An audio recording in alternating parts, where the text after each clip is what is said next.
Okay, hey everybody, and welcome back to BANKAST, and whew. All right.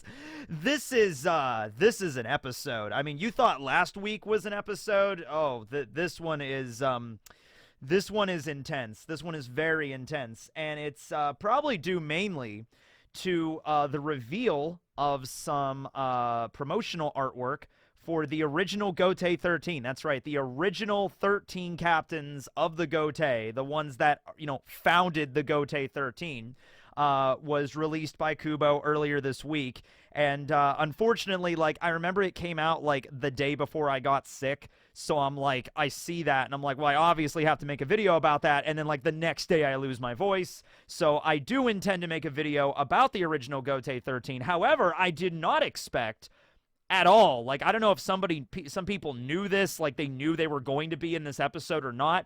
I just thought that was really cool promotional stuff for the final arc. Kubo drew all of the original members of the Gotei 13, so you have, Yamamoto and Unohana there, obviously in their younger years, back when Unohana was the original Kenpachi. That was really cool, and we got to see all the other ones, and I'm thinking, oh, that's cool. Maybe we'll get to see them in the anime at some point. And literally the next episode, it opens up with it. So this is episode 7, Born in the Dark. It covers chapters 511 to 514 in the manga. This is volume 58 we're up to right here. I find it slightly ironic that the way that the tankobons worked out is that volume 58, which is called The Fire and has Yamamoto on the cover, doesn't actually include Yamamoto's fight with Yuha in it. That's all in volume 57. So literally volume 58, I think, opens with him, with Yuha showing up and finally defeating him. So that's just how it ended up working out. But anyway, yeah, there's only 4 chapters in this one. And because of that, they had to add some extra stuff at the beginning of the episode. There's some, a few scenes added in, nothing really that crazy. But yeah, we got to talk about the beginning of it. And like I said, I'm going to be doing an extra video, so don't worry about it. I'm not going to go into crazy detail in this one. But yeah, we got to dive into this. So let's see what we got here. So we open up with a flashback to the Quincy, Shinigami War that took place 1,000 years ago. Okay, so this was 1,000 years ago. This was the Seirete as it existed back then. It looks pretty much the same as it does now. The Zensai-kyu and the Sokyoku Hill and everything that's still there. The walls are still there. And we just see a bunch of destroyed buildings. By the way, there is so much blood, so much death, so much gore, so much more death in this episode. I had to be very careful with how the cue points I picked, but even so, it's impossible. There's just so much blood in this. So we'll see where this goes with YouTube. But anyway, giant explosion. And we see the march of the Wandenreich back during that. Oh, by the way, is it Wandenreich or Vondenreich? Because I have been saying Vondenreich for years, and I just assumed, well, it's W, so German, it obviously is the letter V. So I've been just going with Vondenreich, but I've heard Wandenreich, I've heard Vondenreich. Anyway, we have the Vondenreich here, or they actually might have been referred to as the Leaked Reich back in the day. We see them marching throughout the Seirete, burning everything to the ground. Yuha, in his younger years, is out in front of them. Look, he looks so much younger than he does now. Yes, his mighty mustache was groomed to impeccable fashion. And then we see them. We see them in all their glory. We see the original Gotei 13, the Gotei 13, or if you're an English dub viewer, the 13 Court Guard Squads, which I think sounds really cool in its own right. Speaking of, the English dub of this is also out. They're up to episode 3, I believe, in the English dub, and I've been seeing it, and they had to switch around some of the voice actors, and so it's really fun to hear, Johnny Young Bosch, of course, voicing Ichigo again. Michelle Ruff is back as Rukia. They changed out Chad's voice actor, also Ryukin. I haven't checked on this, but I'm pretty sure Ryukin's English dub actor changed, and I'm not sure why, but I always loved Ryukin's original voice, and the actor that does it now, it might be the same guy. He just maybe changed his voice since then. Maybe he doesn't remember or whatever. I don't know, but I don't think it's the same guy that's voicing Ryukin, but whatever. Anyway, here we have the Gotei 13 from 1,000 years ago. All right, so we're just gonna, they do this really epic close-up. The music in this opening segment is so good. Some people have been saying the music from this new arc is, it's a little bit too different. Like they're taking the old Bleach soundtracks and they're remixing them in a way that doesn't work. I really like the soundtracks. I was expecting a little bit something different from the Vondenreich's theme. I wasn't expecting what we ended up with, but I still really enjoy it. But I gotta tell you what, like in terms of just music, this episode has probably the most like how to explain it. Like I like the music the most in this episode. The music in this opening scene when the original Gotei just go ham on all of the Vondenreich. And also at the end when they did a remix of Nothing Can Be Explained, which is, we'll get to that because that was also something amazing. I was like, are they redoing Nothing Can Be Explained? That's incredible. So here we have on the left, we have Retsu Unohana, although back then she was Yachiru Unohana, and she was the original Kenpachi. She's Kenpachi number 1, as in Kenpachi Zaraki is number 11 in these generations. Then we have a large man that has those tassels in his hair. He has like the face paint. Then we have a woman with pigtails and an eye patch who looks remarkably like Riruka Dokugame from the Fullbringers. I'm assuming that's James Hansen's favorite character right there. Like as soon as I saw that. Oh, by the way, I have the actual image of all of them right here. So I'll cue that up here. We'll go through all of them here in the episode, and then I'll pull up the actual promotional art. Yeah, so then there's her. Then we have a guy who is most likely the progenitor of the Shiba clan. Moving along here, we have probably my and a lot of other people's favorite. And, yeah, so the woman that has the round glasses here, a lot of characters that have the glasses that just do the anime glare thing. I love that. She is most likely the progenitor of the Issei clan. Nanao Issei is like the lieutenant of Squad 8 right now. That seems to be the general consensus in the community for her. Then we just have a regular salaryman wearing glasses, but that regular salaryman wearing glasses could kill you 10 times before you even, realize you're dead. You know what I mean? 10 times before you even realize he moved, okay? Then we have Yamamoto at the head. Remember, he is the one that founded them. Later on in the episode, it's basically explained that they were essentially a bunch of thugs that just wear fancy outfits and, like, cloaks. But at the end of the day, they were really just a bunch of assassins and brutes. But, yeah. Then we have, I skipped over him. So then we have the man on the right. He is most likely the one that is the beginnings of the Shihoin clan, so Yoroichi's clan. Let's see. Next to him, we have a very melancholy-looking guy. He looks rather depressed. He just kind of looks like Izuru a little bit. I wouldn't really be surprised if he was an ancestor of Izuru. Then we have a guy that has, I don't think those are his actual teeth. I think he just has tattoos around his mouth, although they could be his actual teeth. I'm also realizing at this point, like, yeah, there are a lot of members of the original Gotei that wore glasses. I guess Kubo is just on a glasses kick right now. But then we have this old man down here on the right, and I'm just like, I'm actually really interested in what the story is with this old dude. Because, like, look here. This is Yamamoto right here.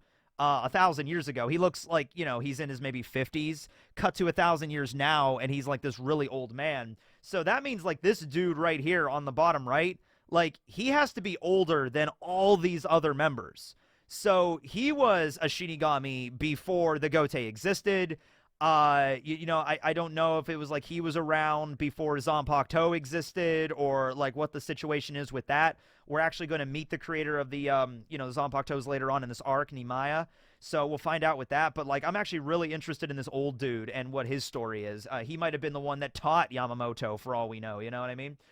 Then we have this dude who's like this very swash, is that a word? Very posh, I guess. I think he is the originator of the Kuchiki clan.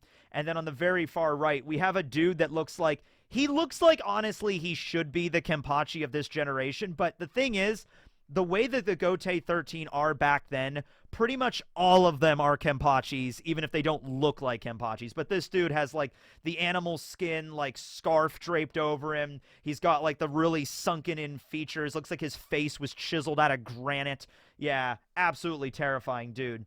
And so now let me pull this up, which is, this is the promotional image. So now you get to see all the members of the Gotei 13 in color. I really hope we get to see more of them throughout the arc. They even changed the ending theme of this episode because of them. So it's so cool to see them in like full view. Like I said, I'll be making a whole video about these guys, so don't worry about it. Who's your favorite? Let me know in the comments down below, just based off of appearance and Zanpakuto alone. I'm going to go with the woman on the left is my favorite, the one with the glasses, for no apparent reason whatsoever that we're not going to see in a little bit here.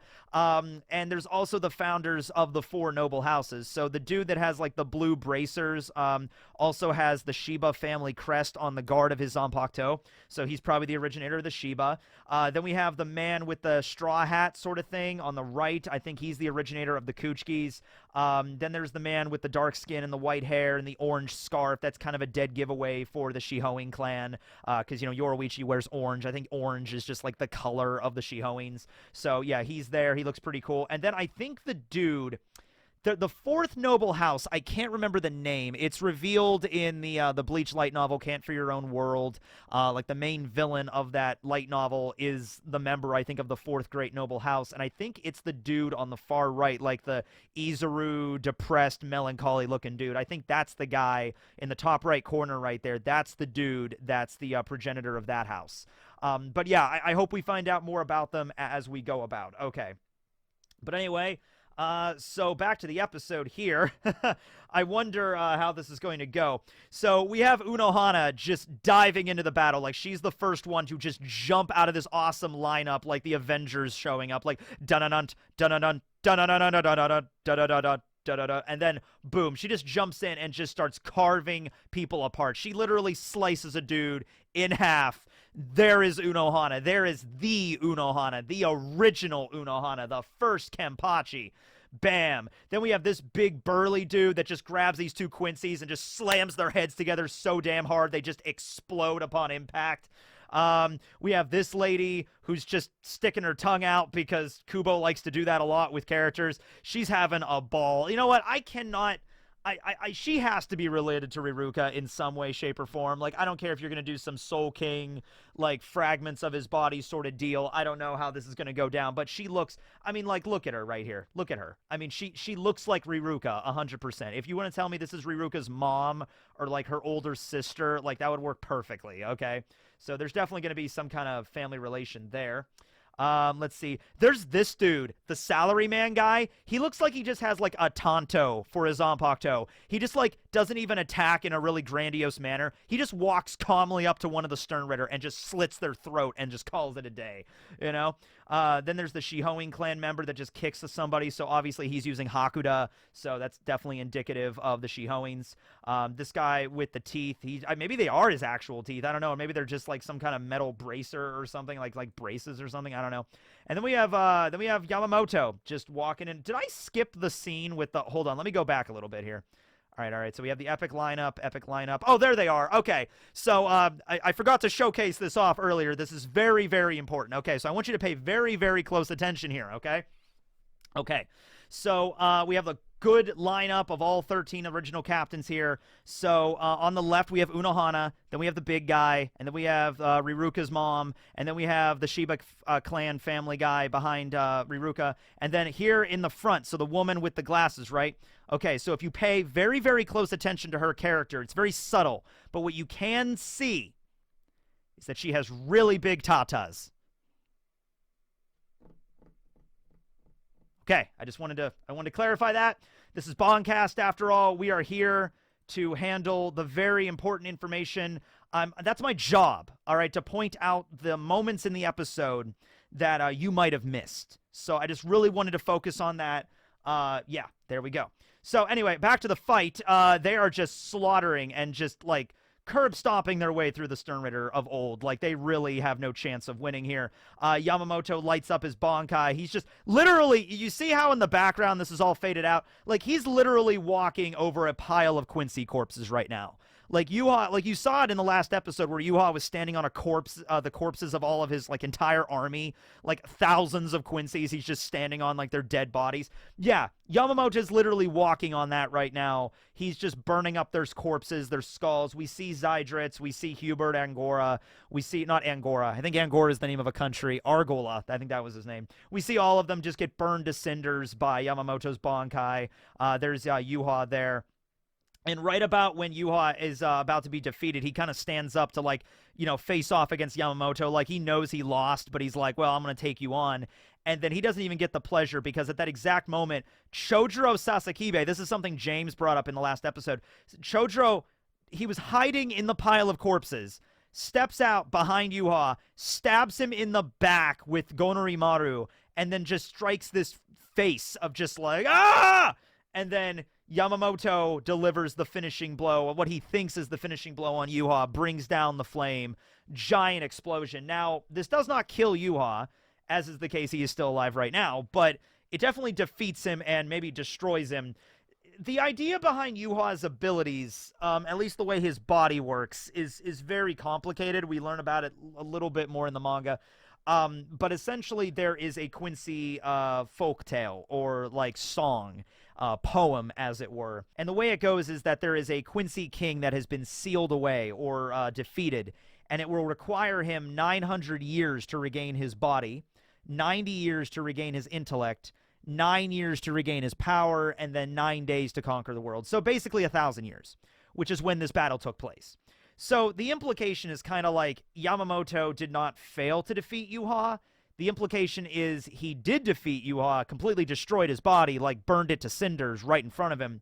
That just isn't good enough because, like, he's Quincy Jesus, so he has this special ability to, like, come back no matter what, unless he's defeated in a very specific way, which may or may not be the way that he's actually defeated at the end of this arc. Who knows? But anyway, so now we cut back to, not the present, but we cut a little bit further into the future, where we see Yamamoto's room, and we see this portrait of Yamamoto in his Bankai during that battle. I like to think that Chojuro painted this. We don't actually find out who painted this picture, but I like to think that Chojuro was the one that painted this. And we see a young Shunsui Kyoraku in this flashback when he was just a child who used to hang out at Yamamoto's house, I guess. And he gets in trouble for sneaking into Yama's room and, like, looking at all of his stuff. And so he comes in to yell at him. And Yamamoto tells him that the image, the portrait on the wall, is a monster that appeared a long time ago in the Soul Society. The Soul Society was already in a tough spot, and then this thing showed up and made it even worse. And so Shunsui just kind of looks at it, and they're just kind of like, you know, well, what if it ever comes back? And Yamamoto's like, oh, don't worry, it won't ever come back. But if it ever does happen to return, then I guess that means I won't be coming back. So kind of a messed up thing to say to Shunsui. It's like, oh, yeah, don't worry, it'll probably never come back. If it does, though, I'll probably die. So don't worry, just put it out of your mind. Anyway, now we cut back to the present, where we see Yamamoto here in his last moments of life. He coughs up blood, and he kind of just sort of just kind of slides off the top half of his body. And that's kind of it. So much like how Whitebeard in One Piece before him died, Yamamoto dies like a boss. He dies standing.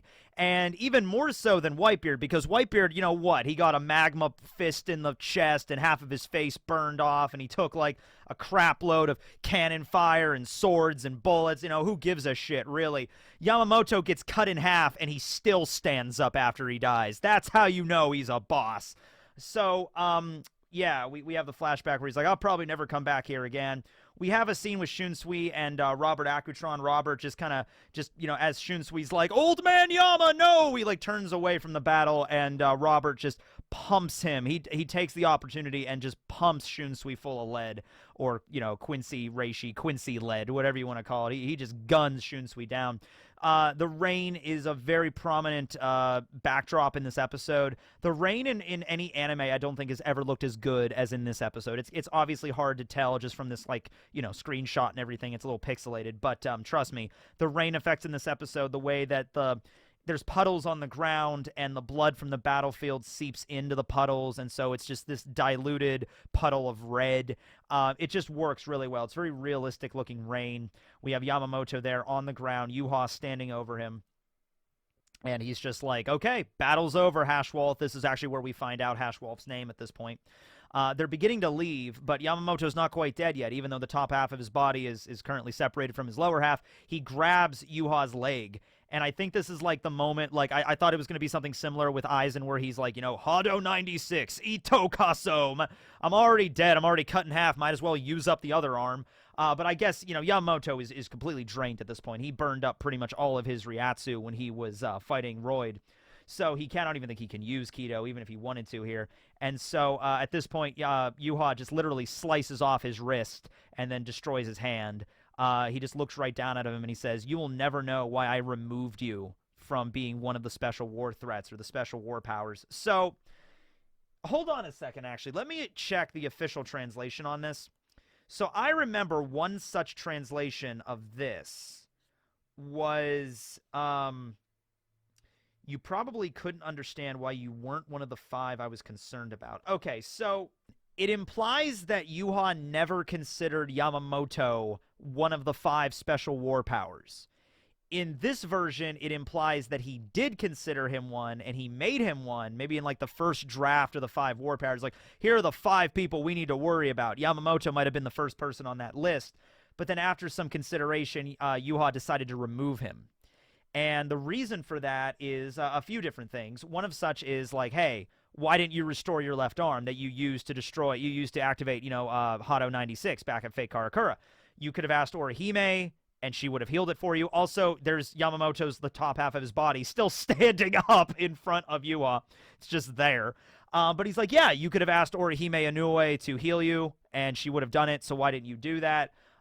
Even during Fake Karakura Town, you really didn't want the burden of of humans helping you. You didn't even really want Ichigo to be there.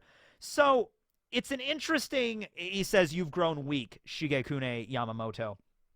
So it's an interesting look at this. Whether or not you want to say that Yamamoto was it was his pride. It was his pride as a Shinigami.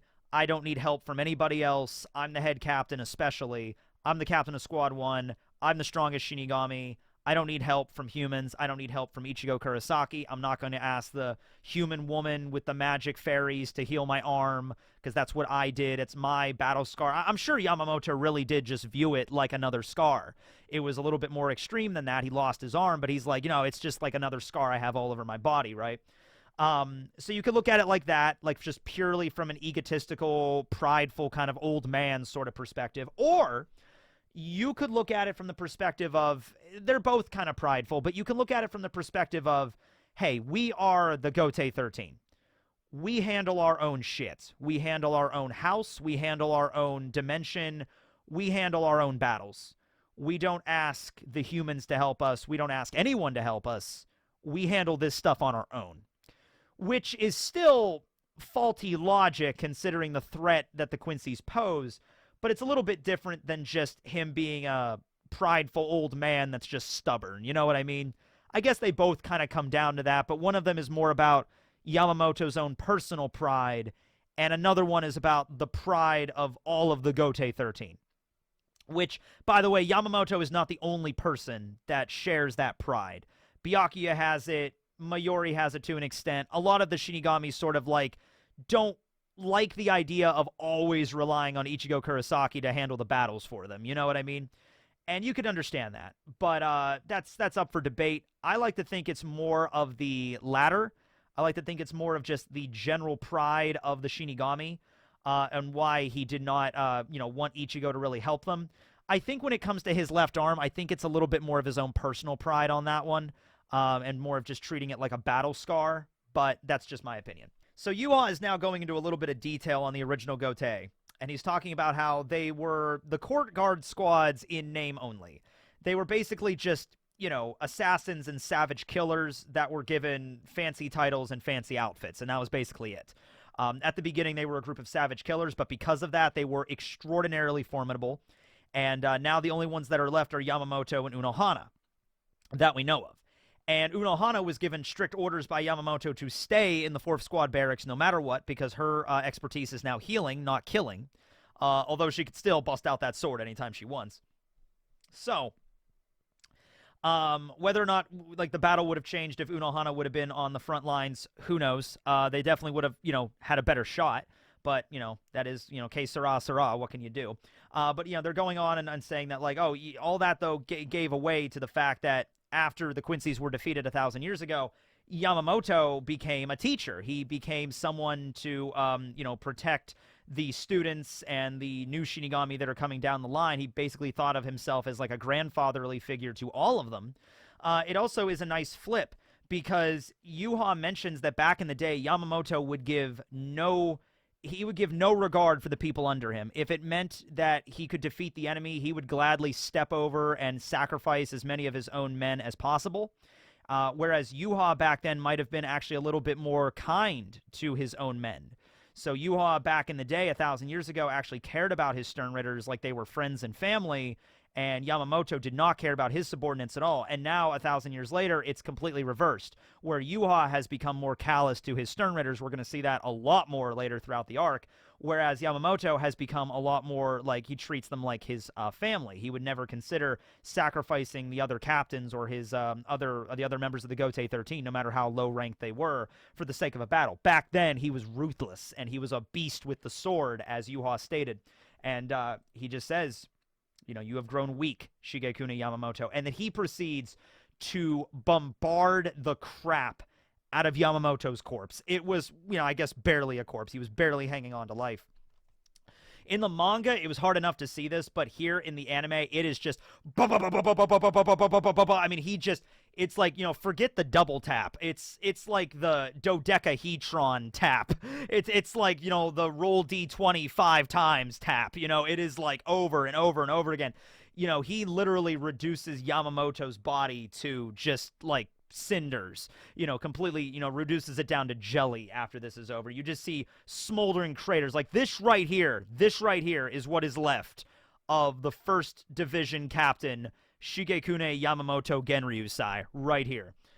Later on, I think we actually see a little bit of the charred remains of Ryujin Jaka, but when it comes to his actual body, it is gone. It is completely destroyed. Every last trace of his, just a single beard, a hair of his beard is just floating in the wind, and that's it. It's done. He is incinerated, cremated where he fell right there. So, if anything, you got to say to Yuha, he's thorough. He's very thorough, if nothing else. Okay, sorry for the little bit of a break there. I'm actually filming this on 2 different days. Like, I'm splitting it up just to give my voice a little bit of a break. It was kind of getting a little strained there. Anyway, where do we leave off? Oh, yeah, Yamamoto just got cratered. Okay, so Yuha, after defeating Yamamoto, the head captain, he's like, all right, I guess, summon the others and tell them to crush the Soul Society. The captains are on the ropes at this point. The head captain is down. Aside from the 3 Sternritter that Kenpachi killed, those were the only casualties that the Vandenreich side has suffered at all. I guess Royd as well, so that's 4 casualties. Kilhei as well, but I guess they don't know about him yet because he's still in Hueco Mundo. They don't know he's dead. But anyway, yeah, so they're like, yeah, we're winning, so let's just summon the foot soldiers. So we cut over to different sections all over the Seirete. We see Robert Akutron here summoning what is known as the Soldat. He's like, advance Soldat. And the Soldat are the foot soldiers of the Vandenreich. They're not like particularly powerful compared to like the Sternritters. They don't have scrifts. They don't have like super special Quincy abilities. They can't go into the Volt Standig or anything like that. But they are pretty strong in their own right. And, you guarantee Yuha's been training them in like anti-Shinigami combat. So, yeah, they can deal pretty heavy damage. And there's a lot of them. And also the Shinigami, like I said, they're severely weakened at this point. So, these foot soldiers showing up, completely fully healed, ready to go, set for battle. I mean, it's pretty devastating. They also have some really cool gas masks they're wearing. Also, I wanted to bring this up really quick, kind of not related, but I love the fact that Robert Akutron carries a briefcase around. I don't know why. I just find that hilarious. Like, he really is kind of like a salaryman or a weatherman, where, it's probably like extra pistols or ammo for the pistols inside of the briefcase. Maybe he has special Quincy, like, armor-piercing rounds or something like that. But I just love the fact that he rolls up to a war carrying a briefcase. Are there pens in the briefcase? A clipboard, a notepad, a little calculator? Like, I'm just curious what's in the briefcase. Anyway, so yeah. It's not just Robert, though. Maste Masculine, Bambietta, Kangdu, they're all summoning the Soldat. And this is a point in the episode that gets very bloody and very gory. The Soldat just rush through the entire Seirete. Here are some random Gotei members, and they're like, oh, they're just foot soldiers, men. Don't worry. Stand your guard. We can take them. They just get completely owned. I mean, you see shots of Shinigami getting beheaded, getting pumped full of arrows from like every direction. All of the Seirete. Look at this carnage. I mean, this is the kind of stuff you don't get in the manga right here, ladies and gentlemen. Like, all the buildings are being blown up and burned down. The streets of the Seirete are just covered in ash and craters. Smoke is everywhere. The rain is going on right now, but it's not putting out these fires. Everything's just blowing up. It's like a war zone here. Like, seriously, okay?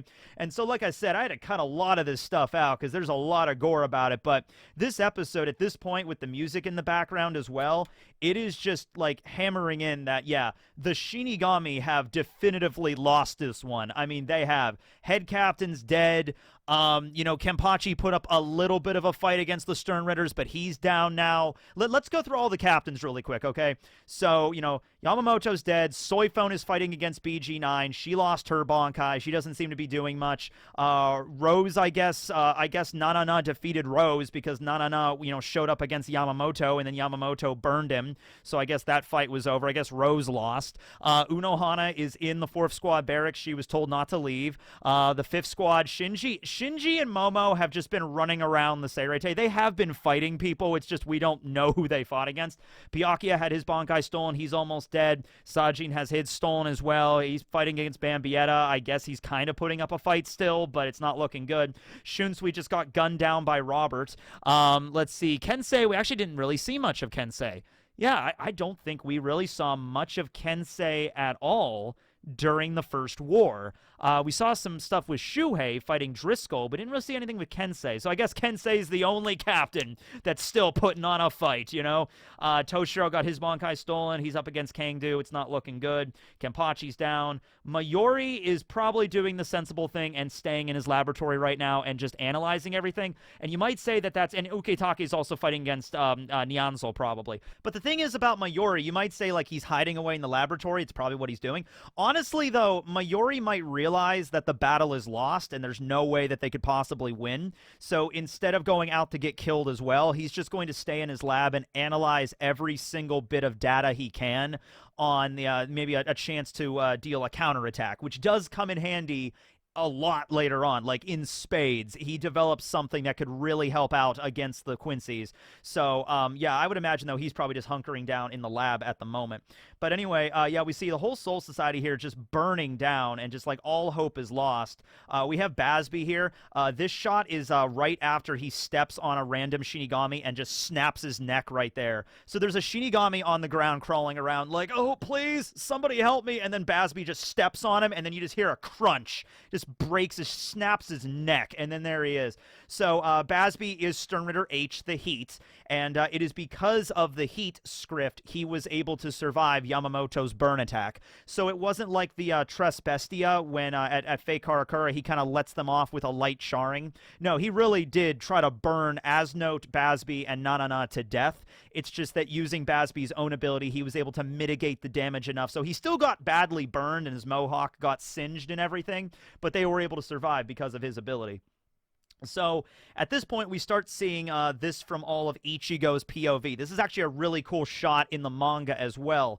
But from this shot onward, it's Ichigo, like, you know, the way he sees everything. So he's just kind of envisioning the Soul Society right now, and he's sensing all of the Ryatsu. It's just like, it seemed like 1,000 voices all cried out at once, and then were silenced. And then that's it, pretty much. He can just kind of sense all the different Ryatsu bubbles and sparks just dying out one by one, and he can hear them over the phone, I guess, from the Research and Development Division. He's like, oh god, please, no! And then they're just all dying, and Ichigo is just there, and he's just like, no, don't disappear, don't disappear. And there he is still in Karohei's jail.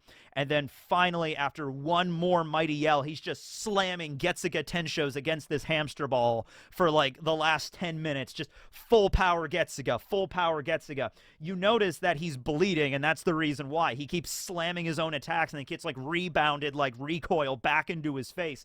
But Ichigo don't care. It's like, and it's the only technique he knows, guys. Literally, it's the only thing he knows how to do. Getsuga Tensho, Getsuga Tensho. If he can't Getsuga his way out of this Tensho, then I don't know what he's gonna do, right? So he does that. But it does finally seem to work. The barrier finally breaks open, and we are met with Akon. Keep in mind, this is Ichigo's POV. So Ichigo breaks out of the portal from the Garganta, and he sees Akon there, and he's all bleeding and wounded as well, and he's just like, ugh, sorry. I wanted to open it from this side sooner, but nothing seems to be going our way today. Oh, man. So Akon collapses, and you see, oh my god, here he is, ladies and gentlemen, the greatest Sternritter that ever sterned the Ritter. Here we go. We have Sternritter, Shaz Domino. All right, now I want you to pay attention to this guy right here because he's going to do some really cool stuff later on. So, Shaz Domino shows up. He's there. He broke into this little border, little barrier area that the Squad 12 set up, and Ichigo's there. Ichigo immediately, after seeing Akon drop, just immediately rushes over to see Shaz. Shaz is there. He's got his awesome hairstyle. He's got the leopard print tattoo. He's got his glasses. Everybody wears glasses now, man. I am just realizing this. Kubo has a thing for glasses here, okay? But anyway, he's got glasses too, and he's like, the power I was given was BAM! And he's gone. All right, so that was the entire screen presence of Shaz Domino. You know, I was a little disappointed that we didn't see more of Shaz, but honestly speaking, you know, I'm happy he was even included at all. So, the story with this guy, the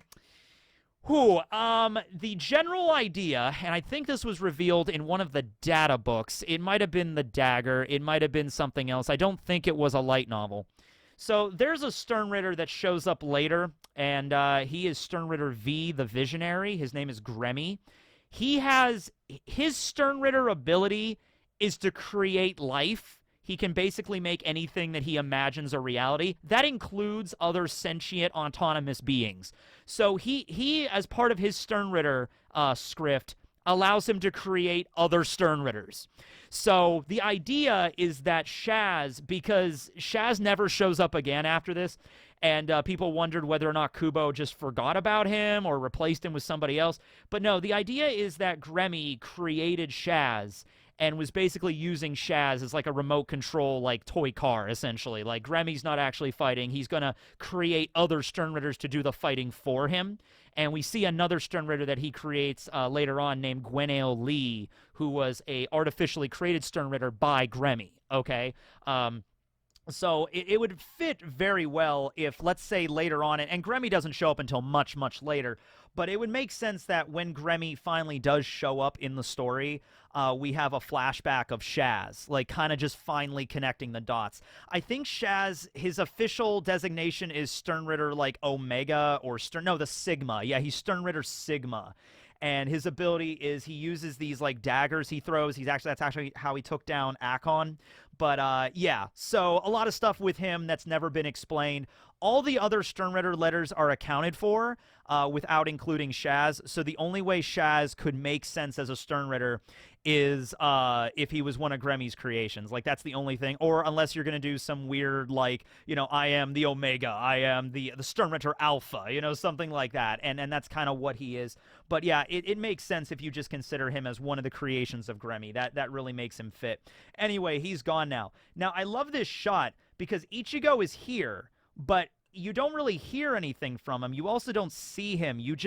Everybody just senses his presence. All of the Sternritter at once. You have Bambietta, Kangdu, Maste Masculine, Yuha. There's Meninas McAllen, finally. That's her first proper appearance. We saw part of her face earlier. That's the Sternritter letter P, the Power, who's like one of my favorites. She's the one that fought against Rukia.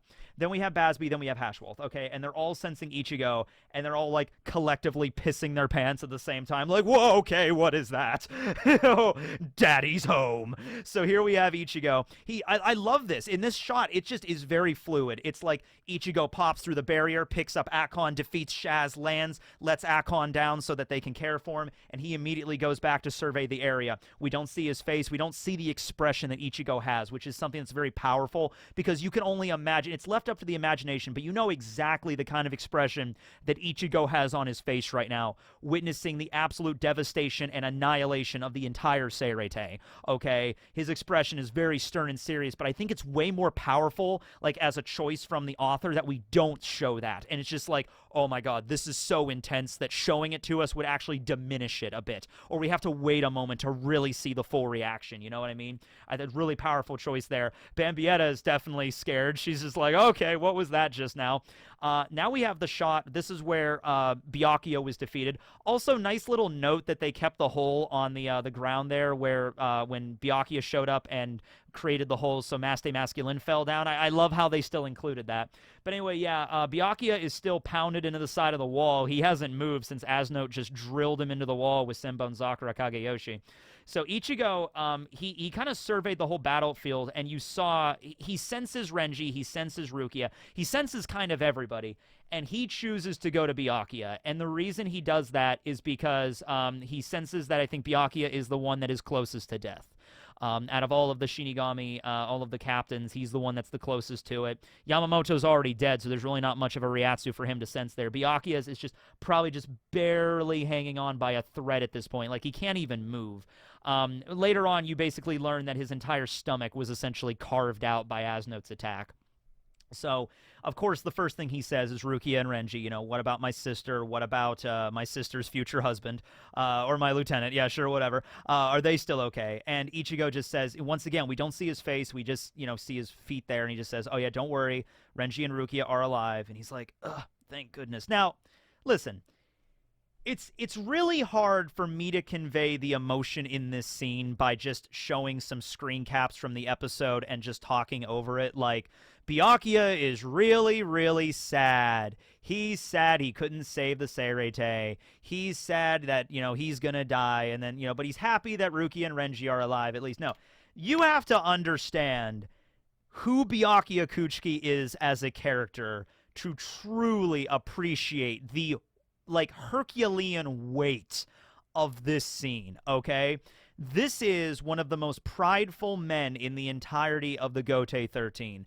This is a man that is, like, takes the law on his shoulders and bears it like this is my meaning of my life, to defend the law, to be the captain of the 6th Division, to be a member of the Gotei 13, to lay down my life, to defeat the enemies. Like, that is who this guy is. Not in just a superficial sense, not in just like a Kenpachi Zaraki, like, I just like to kill shit kind of sense. Not in a Mayuri Kurotsuchi, like, I'm part of the Gotei as long as I'm allowed to invent all these crazy things with science, you know, nothing like that. No, he is truly, like, I'll be honest with you. Let's say Yamamoto just retires. Like, Yamamoto survived in a parallel universe and he retired. Who would he pass down? Who would become, okay, I guess Shunsui. But, okay, let's say Shunsui didn't want it. Who would be the captain commander after Shunsui and after Ukitake if they didn't want it? I would say Byakuya. In fact, I would say Byakuya would be a better choice than Shunsui or Ukitake. For number one, Shunsui did not want the position, and Ukitake is very, very sickly. So they're both very powerful, and in just pure strength alone, I would say they're both stronger than Byakuya. But, like, and even then, that can be kind of debatable. But I would say that, like, out of all of the captains, the one that's probably the most suited to become the captain commander would probably have been Byakuya. He's got the experience, he's got the prestige, he's got the whole thing with the honor and the pride. He knows about the mission of the Gotei. He follows it through dutifully. Like, he knows a lot of stuff. And here he is about to die, and he begins to weep. He begins to cry. Not because he lost a battle. He begins to cry because he has to now rely on a human. And it's not that, like, oh my god, you're a human. No, it's the exact opposite. It's the Shinigami's job is to protect humans. That is the whole point on why we exist. I mean, maybe not at the very beginning, as we saw with the original Gotei, but That is what the duty of the Gotei 13 is for. That is what we learn at the academy. We are here to protect the humans, not to ask the humans for help. You should not even be here right now. And he's not saying that in a negative way. He's not saying that like, we don't even want you here, Ichigo. No, it's, we have failed. We have monumentally failed at our job. Like, what are we even doing here if we have to rely on a human, the person that we're trying to protect, to save us? And so Byakuya, he begins to weep, and he says, this is terrible audacity of me asking you this, but Ichigo Kurosaki, I need to ask you, please save the Seirete, save the Soul Society. That's coming from Byakuya with, look at this right here. This is a broken man. This is a broken, bloodied man, 1 foot in the grave. Not even 1 foot. He's like neck deep right now in the grave, okay? He's almost completely covered. And he's beginning to weep, and he's just like, I need to ask you, the person that we're supposed to protect us. And that pains him to say that. But he tosses all of that extra honor and stuff aside because it's the only option. It is the only option remaining. So he says it, and this is a shot that can only be done here in the anime. I don't even think it's implied this way in the manga. But in this shot right here, the rain around Ichigo begins to just evaporate. Hold on, let me just double check in the manga. But no. There's nothing like that in the manga. It's an awesome artistic choice, though, I have to say. So you see the rain droplets just beginning to, and they begin just to like his whole body is just covered in steam. And then we get this shot right here. Now, this shot is in the manga, but like it's just minus all the steam swirling around him. I think it's an amazing touch. I think it's done beautifully well here to finally then show Ichigo's face. The first time we're seeing Ichigo's face since he arrived at the Seirete. And yep, that's all this is about, you know, right there and there. Now, I also have to back up a little bit here and talk about this. So, you know how Ichigo was fighting Kyohei in Wako Mundo? And, you know, Ichigo was serious in fighting him, but, you know, he's a little bit sarcastic. He's a little bit jokey. He's a little bit like, oh, man, your arrows are pretty powerful. They might even be stronger than Ishida's, you know? And, you know, they have that little conversation about Ishida, about Uryu. And then he goes into the Volt standing, and Ichigo's fighting him, and he's like, oh, it's a good thing that you didn't, you know, Uryu doesn't turn into something as creepy as you. I'd have to, you know, take him down myself. You know, so Ichigo's fighting seriously, but he's joking around a little bit with his enemy, okay? He's having a little bit of wordplay kind of deal. And, yeah, all of that is now out the window. Ichigo has now witnessed, like, all of the friends, all of the people that have helped him. Remember, they just recently helped him get his powers back. You know, this is so impactful to Ichigo on so many levels, okay? He went without his powers for 17 months, feeling completely helpless, that he couldn't help anybody. And then the whole thing with the Fullbringers happened. He felt more helpless. And then who were the ones that came and saved him at the end of the day? It was Rukia, sure, but then all of the captains and the lieutenants put their spiritual pressure into the magic sword to give Ichigo his abilities back. So he already had to thank Rukia and Renji and Byakuya a lot of, you know, for everything they've done up until this point and the fight with Aizen. But that moment made it very, very personal for Ichigo. It made it personal that Ichigo is now regarding all of them essentially as very close friends, essentially family, you know, and now he shows up and this invading army has just annihilated his entire family, okay? Ichigo's done playing around. He's done, no, this is no longer like, I'm going to be the main character and be a little bit of jokey with the opponent, like, I'm going to go Bankai and fight you. No, this is, like, Ichigo's on a mission to slaughter people right here, okay? He is just, like, after these words from Byakuya, and Ichigo is, like, 100% certain here Byakuya is going to die, okay? It's going down. He's like, I am finding the enemy, I'm going to find their leader, and I am shoving Tensuzangetsu straight through their freaking eye socket, okay? Like, it's it. It's game over now, okay? So, at this point, Yuha and Hashwolf sense this tremendous spiritual pressure coming from Ichigo, and Yuha just kind of is just like, you know, very appropriately is like, let's get out of here. But he doesn't get very far, because I love this shot so much. Ichigo senses Yuha, chucks Tensuzangetsu, it lands, and then Ichigo flash steps and grabs it at the same time. Boom! and then he just cuts Yuha right off at the pass, and he's like, it's on here. Okay, this is where you die. All right. Oh my god, look at that. Can we just take a moment? I'm going to take a drink of water here. I just want you guys to just take a moment and bask in this shot right here. This is beautiful. Okay? This is like feral Ichigo right here. This is This is Ichigo on a mission. This is Ichigo out for blood. God. Okay. So, we get the eye catches in the episodes. We have the 13 court guard squads here, the originals, and then we have just a little bit of a data card on Blute. I'm sure that's not going to be relevant at all. Although I do recognize that one kanji on the left, that's the kanji for blood. So I know a little bit about kanji there. I really wish these were translated, but what can you do? Anyway, cutting back to it, we have one more shot of Byakuya, who just kind of looks up at the rain in the sky. He kind of steps out of his crater, and he just kind of looks up, and he's just like, I'm counting on you, Ichigo Kurosaki. And he mentions, by the way, that Ichigo did not actually say anything to him. Like, when he asked him, you must protect the Seirete, Ichigo didn't actually say, yeah, or sure, or no problem. He just leaves. But that alone is the indication he's going to go and save everybody. He is going to go and protect everything. And with that, we have Senbon Sakura disappear. And in the manga, it just kind of slightly begins to break apart. It's implied it all disappears. Here in the anime, it pretty much all just crumbles apart and just shatters into a million pieces. This is something that we're going to talk about more in the next episode, because I want to see how they go. Okay, you know what? Let's talk about it here. This sparked, I don't know if anybody was reading the manga back in the day, but I remember back in the day when I was reviewing these chapters, this sparked a lot of controversy over whether or not Byakuya should have lived or he should have died.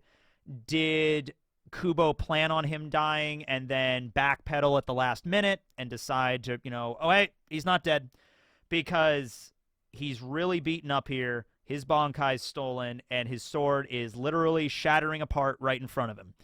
So, was Byakuya supposed to die here? Better question. For those that have actually read the manga all the way through, did Byakuya really have a moment in the manga for the rest of this arc that was, like, so important that he needed to stay alive for it? And I gotta be honest with you, I don't think he did. This is spoiler territory, but, like, we've been spoiling everything. This is episode 7 of BANKAST. We've spoiled, like, the entire arc at this point. Ichigo and Orihime get married and have a kid. There you go.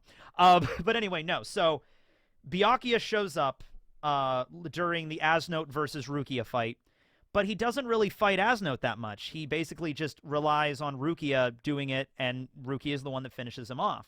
You didn't really need Byakuya there. You could have just had Rukia fighting against Asnote and had, like, a memory of Byakuya appear behind her, and just, like, push her on a little bit. Or maybe Rukia was entrusted with one of Byakuya's, like, heirlooms, like the Kenseikan that all of the Kuchiki family have. Like, maybe she had that, and that reminded her of her brother, and that gave her the confidence to finish the fight. You didn't necessarily need Byakuya to come back and be there right next to her to cheer her on. It was a nice touch, not 100% necessary, though. Although maybe you disagree. Maybe you felt like it was completely necessary for that. Then there's the last battles at the Varvelt, where you have Byakuya and Toshiro and Kenpachi and everybody teaming up against Herald Valkyrie. And I will admit, that's a really cool fight, and we see a secret technique of Byakuya from Senbon Sakura Kageyoshi, Ikasen Jinka, which is a really cool shot, but at the end of the day, they were actually not the ones able to take down Herald Valkyrie. So he didn't really need to be there. Okay, now, I don't think this means they're going to change anything. I don't think this means they're just going to actually kill Byakuya off. But I'm just saying that, like, it was very controversial at the time. And now that I'm revisiting this moment where Byakuya purportedly dies, and I'm remembering all of those, that controversial stuff way back in the day, and I now have the perspective of looking at all of the story and seeing all the stuff that Byakuya did, if Byakuya were to have died right here, would that have really like changed the story and like, oh, there's no way this story would have worked if Byakuya died here, that's why Kubo had to keep him alive? Not really. Like, you could have probably killed off Byakuya here. It would have been extraordinarily impactful to the rest of the story. And I really don't think it would have changed much. Rukia could have defeated Asno by herself, because she kind of did anyway. And the final battle could have easily just been with, like, instead of Toshiro, Byakuya, and Kenpachi, it could have been Toshiro, Shinji, and Kenpachi. Because Shinji was there, and he didn't even get to do much during the final arc at all. So, yeah, that could have worked. I'm just saying, it could have went either way. They're obviously going to go with the way at the manga. Or maybe they're not. I'd actually be surprised as hell if, like, in the next episode we find out, oh, yeah, no, Byakuya died. Like, whoa, holy crap. Don't think he did, but I don't think they're going to do that, but important to mention. Anyway, back to the fight. So Ichigo's here, and he just stares down Yuha. This is actually the shot that Retro Rhino back in the day actually animated this scene right here, and it was so cool to see it. The fight between Yuha and Ichigo, this very brief moment. So this was like one of the first animated scenes of the final arc I remember watching. It was years ago, but yeah, make sure to check out that video. So Yuha, holds back Hashwolf. He's like, listen, Hashwolf, I appreciate it, but yeah, I got to take care of this guy. So Ichigo, he's enraged right now, but it's sort of like a controlled rage. So he's like, I'm impressed you broke out of the jail. Ichigo just kind of looks over at Yuha and says, are you the enemy's leader? He just wants one word of confirmation before he just absolutely busts out a can of whoop ass on this guy, right? And Yuha, of course, has to do the thing where he's like, the enemy, huh? Oh. Well, it depends on how you look at it. From my perspective, like, he tries to do, like, I am, but I'm also not. Ichigo's not having any of that, though. He's like, no. This bullshit, all right? I'm asking you if you're the one who wrecked the Soul Society. I'm going to make this nice and simple for you. To which Yuha, with a grin on his face, I did indeed. And then it's on. So this fight is so, oh my God, look at this. Look at this. Oh my God, this is so good. His cloak looks like fire. Oh man, his eyes. Oh, this is the most pissed I think we've ever seen Ichigo, like, in the entire story. So, I love this shot right here, and the fight is so good, but it just cannot be conveyed in, the screen caps that I have here. So, the choreography is great. There's no talking between them. There's no, like, banter back and forth. It is just like, bam, zip, zip, bam, bam, bam, Getsuga, bam, sword. It is just high-octane, full action. And it is beautiful. It's gorgeous. Soundtrack playing in the background is so good. So I just have to tell you to watch the scene here. I just have a few shots of them flying through the air. I mean, look at this. Yuha finally gets Ichigo, though, pinned to the ground, takes out his sword, and then stabs Ichigo in the neck. And it's just like, okay, game over. I win. We'll revive him, bring him back to the Vandenreich, and I'll put him under my command. We'll re-educate him, as he says later. However, it turns out... Oh, and I love, by the way, when this happens in the anime, the soundtrack is so good. And then you just hear this little flicker of just like an electrical, like, robot kind of sound a little bit, like and then you have the blute vein activating on Ichigo's neck. So it blocked the blade. And so Yuha's just looking at it like, wait a second, that's blute! And then boom, Ichigo, like, point blank gets a Gatensho right in Yuha's face. He manages to actually burn his hand pretty well. His entire arm gets burnt up pretty well. Yuha just kind of was just like, oh, man. Okay, I got careless there. Should have probably predicted that. So, yeah, Ichigo doesn't even really notice. He doesn't even know that he used Blute Vein. Also, very important to notice, Tensa Zangetsu is looking very chipped and broken here. Clashing with, like, such an intense... This kind of goes back to when Ichigo first used his Bankai against Byakuya. And his inner hollow was like, Ichigo, you didn't even notice. Your own body is being crushed by your Bankai's spiritual pressure, I like to think it's like when Ichigo gets this riled up and his Ryatsu's firing off so much, then he's clashing with Yuha. He's really not paying any attention to anything, and it's just, like, causing, like, his sword, also from the Getsugas in the Garganta, probably didn't help either. But yeah, Ichigo's sword is looking pretty rough. It's looking really chipped and broken in this fight. And so you even have another even close-up of it right there. You see that. So Yuha rips Ichigo's sleeve, and he even confirms it right there that Ichigo is, in fact, using Blute Vein. So what's going on here? Because Ichigo isn't a Quincy, and yet he's using a Quincy technique, right? Once again, Ichigo does not seem to notice that there is like a blue circuit pattern on his arm right now. I guess he's not paying attention. But Yuha mentions, like, I should have not used a Quincy to, block your path at Hueco I should have just used some random Arrancar to go and fight you, or, like, sent, like, a bunch of, like, an army of my Arrancar, because you fought against a true-born Quincy, Killhei, that has awoken the memories within your spiritual pressure. And then we have this really cool shot of back in the Garganta where we see Ichigo just slamming the Getsuga back into the hamster ball. Every time he does that, the Ryatsu from Killhei, who is a Quincy, is rebounding into Ichigo. Okay, so he's kind of getting hit with his Ryatsu and the Quincy Ryatsu at the same time, and that together, there's a really cool shot, is reawakening the Quincy power that's slumbering deep inside of Ichigo. That's right, Ichigo's a Quincy. If this surprises you, it really shouldn't. Turns out Ichigo's like one of every type of being in the entire story. He's part Shinigami, he's part human, he's part Quincy, he's part Hollow, he's a Fullbringer. A lot of other stuff going on with Ichigo I'm not even going to get into here. But anyway, yeah. He mentions that, Killhei's the jail ability, does not contain Quincy's. It cannot contain Quincy's. It can only contain enemies. To which Ichigo has a shocked moment of like, wait a second, what are you talking about?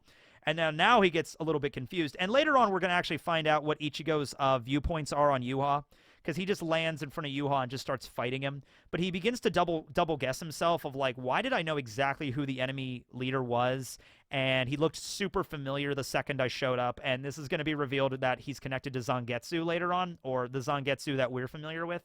So Ichigo, he's not stupid. He realizes that there's a lot of like things that don't add up here, but he's so mad about everything happening that he's just like not paying attention. But now he's paying attention. So Yuha brings up Ichigo's mom, and he says, he's making your mama jokes. Oh, God, Ichigo, your mama's so dumb. She tried to put M&Ms in alphabetical order. And Ichigo, that's not true. Then take it back. No. Oh, my God, that would be so... Can you imagine if, like, the rest of this fight was just Yuha making yo mama jokes at Ichigo, and Ichigo's just on the ground crying. It's like, please stop. Yuha is Sternritter M, the your mama. Like, there you go. So no, that's all it is. But no, Ichigo begins to remember his mom, Masaki. And then he's like, my plan was to take you back and slowly re-educate you on the wonders of being a Quincy. However, it seems like I'm going to have to drag you back. So this is actually a shot that's new. This is something brand new. This is another Quincy spell that Yuha uses. I'm glad he uses this because we don't get to see a lot of Quincy spells. So this is Qualcries, which might be a reference on Valkyries, I think.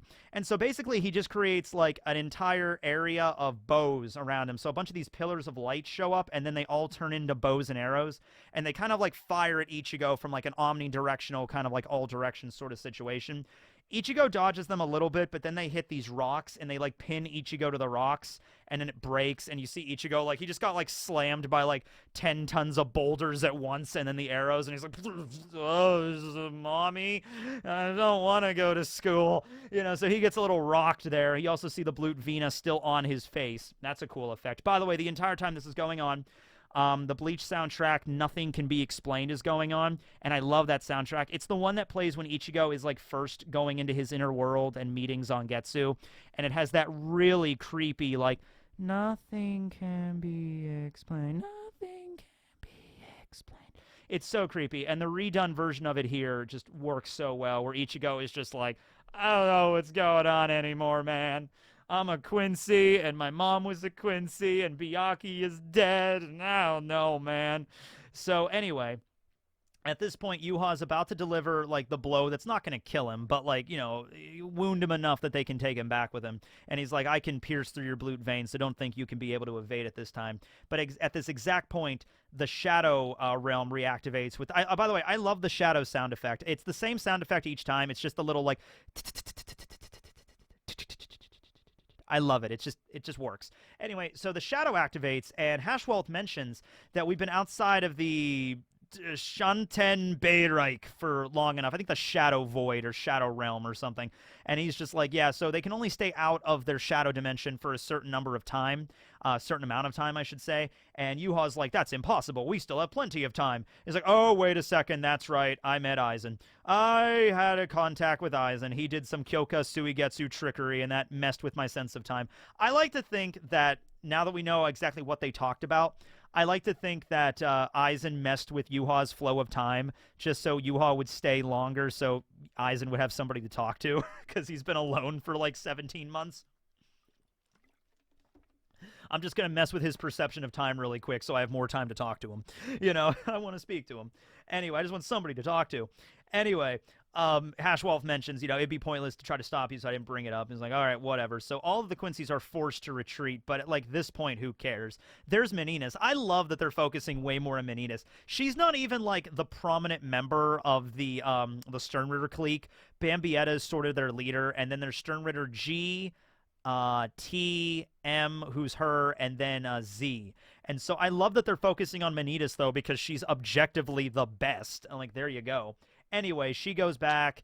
She's like, I guess you can't hear me anymore. Bye. So you can see now how she kind of looks like Orihime. You see the kind of design there? Yeah. She also, like, bulks up into a muscle waifu and just beats the crap out of you. She's perfect. Okay, so anyway, now we have Ichigo there, and he's like, he can't really move. He's been severely wounded from the battle, and he's like, you know, I'm not going to let you escape. And Yuha just basically tells him, like, shut up, and then you go, you know, just wait and heal your wounds, and I'll come back for you. He tries to attack, but Hashwolf just cuts Tensazangetsu in half, which at this point, oh my god, that's gotta hurt so bad on so many levels. Like, Ichigo really has to have, like, I just fixed that kind of just response to this, you know what I mean? Like, just got this fixed, like, 2 months ago, and now this happens, you know? Where's the hot glue gun, you know, whatever. So anyway, that's the end, where Ichigo is just traumatized and stunned, like, I'm a Quincy, and and everyone's dead, and Byakuya is dead, and my sword broke, what, huh? And he's just, like, frozen right here, and then Yua's just like, I'm gonna come back for you later, goodbye, my son, born in the dark. Ooh, and I don't have it here, but that's where the title of the episode actually finally showed up, Born in the Dark. So that's the episode itself, but we're not quite done yet. So the ending credits is still Senna Rin. It's the same song it always is. You know, like do da do do do do. By the way, I love the ending theme. But now it's actually changed, so it's now the original members of the Gotei 13. I don't think it's going to be like this every single one. I think this is just like you can tell the animators and the anime designers and the directors, they were super proud of this episode. You can tell they put so much time and effort into that opening shot with the Gotei. Like I said, I'm going to do a video about that. But they were super proud of it. They even changed the ending theme for them, okay? And that is so good because we only got one shot of them in the manga, and that was it. And they were never referenced again, in the manga anyway. So, now, somebody told me that the order that they appear in the ending is actually the order of the squads they were in. Now, they might have not have been like the squads we know of now, back then, 1,000 years ago, because this was right at the beginning. So they might have been like, you know, captain of squad 1, 2, 3, 4, 5, but they might not have had the same duties back then as they did now. And in fact, they pretty much didn't. They were pretty much just all like mass murderers and just killers. So they were pretty much just a group, like a gang getting together and just forming a really fancy gang, I guess. So we have Yamamoto here, who's of course the founder. So he would have been squad 1. Next up, we have the salaryman fellow with the glasses, yeah, and I guess he was Squad 2. Now, the only problem with this is Squad 2 is connected to the Stealth Corps, and the person that I believe is the descendant of the Shihoin clan actually shows up next, so the idea is maybe he's number 3. But like I said, back then, the Stealth Corps didn't exist. So, you know what I mean? Like, they might have shuffled around the duties since then. So maybe this individual right here, this guy, he was actually, you know, the captain of Squad 3 back then. Okay, but he might have still been a Shihoin, and the Shihoins might have, you know, maybe they switched around Squad 2, Squad 3 at some point. Like, this was at the very beginning, okay? Things are going to get shuffled around. All right, so next up, we have the somber-looking dude that may or may not be the progenitor of the 4th noble house, whose name is escaping me right now. So he might have been Squad 4. Like I said, back then, Squad 4 probably wasn't the healing division. There probably wasn't even a healing or support division. They were all just like a bunch of killers that wore fancy cloaks, okay? Squad 5 looks like the progenitor of the Shiba clan. Then we have Squad 6 is, Riruka with an eye patch. Squad 7 would be this scary-looking man. Squad 8 was Best Girl, the progenitor of the Issei clan, or a member of the Issei clan, with the large, like, Naginata sort of weapon. Then we have Squad 9, the dude with the teeth that looks like he has some kind of, like, club. Not quite a kanabo, but like a clubbed weapon as his Shikai. Then we have Squad 10, who looks like the dude that looks like the progenitor of the Kuchiki clan for me with the straw hat. Squad 11 was, of course, still the 11th Kenpachi, the 1st Kenpachi 11th Division, and that's, of course, Retsu Unohana, although back then she wasn't Retsu, she was Unohana Yachiru. And then we have Squad 12, who's this scary-looking guy with the face tats and the face makeup, I guess. This makes sense if he is Squad 12 because Mayuri, and even though like this was well before the Research and Development Division, so maybe Mayuri took over, found a picture of this guy, and just really respected him. Maybe this was the dude that like Mayuri's like, I want to be just like this guy. And so he's like, he just paints his face because he looked cool, you know? So I can see that. And then finally, the 13th captain was the old dude. And he has like his feet up, like he's just gonna, he reminds me of that old man from Baki. And I never watched Baki. I just saw clips of it. But like that old man in Baki that can just beat the crap out of you. He reminds me of that. So, yeah, that's pretty scary, too. There's like this old man standing on one foot here in this like kind of like Buddhist pose. He looks super emaciated. Like you could see his ribs. Looks like he probably weighs like 20 pounds, but he could probably kill you. So anyway, that's really cool. That's a neat little shot there. And then at the very end, we see the current members of the Gotei. I'm going to take off my camera here for a second, and then boom, see, they're all there. So we have the poem here at the end, burned into my eyes, the afterglow of its smoke. I don't actually know I actually don't remember who the person is that actually is saying this and what the poem is about. So let me know about that one. Was it, no, it wouldn't be Rukia, would it? No. Let me know. I actually don't know about this one. And then finally we have the next episode, Bleach number 8, The Shooting Star Project, Zero Mix. Things are going to be speeding up very quickly. This episode took up 4 chapters, dude. Like, the next few chapters move fast because we're going to be meeting the Zero Squad. Ichigo's going to be going with the Zero Squad. We're going to deal with all of the fallout after the battle. So, like, even if so this was, chapter 514 was Born in the Dark. So, next episode, even if next episode is only 4 chapters, so 515 to 518. Like, even in those 4 chapters, a lot of stuff happens. So I think that's probably the best way to do it, the next 4 chapters. Maybe add in some extra filler, too, because at the end of chapter 518, Ichigo arrives at the Soul Palace. So I can see them, like, ending the next episode when Ichigo arrives. That's probably going to be a good stopping point for the next episode, but I guess we'll wait to see. Anyway, that's the whole thing. Thanks for watching, everybody. Sorry this took a little bit longer to get out, but I appreciate it. Anyway, let me know down below what you feel about the whole Byakuya thing and about the original Gotei. Who's your favorite member? Like I said, like, even with the Gotei we see here, like, we saw Riruka with an eye patch in Squad 6 if they are supposed to be in order. Like, I don't even know if that's true. They might not even be in order. But that doesn't necessarily mean she's a Kuchiki just because the Kuchiki clan is connected with Squad 6 now. Back then, they probably weren't. Okay, so they might have moved around a little bit. But let me know what you think. Anyway, this is Tekking, signing out. Later, everyone.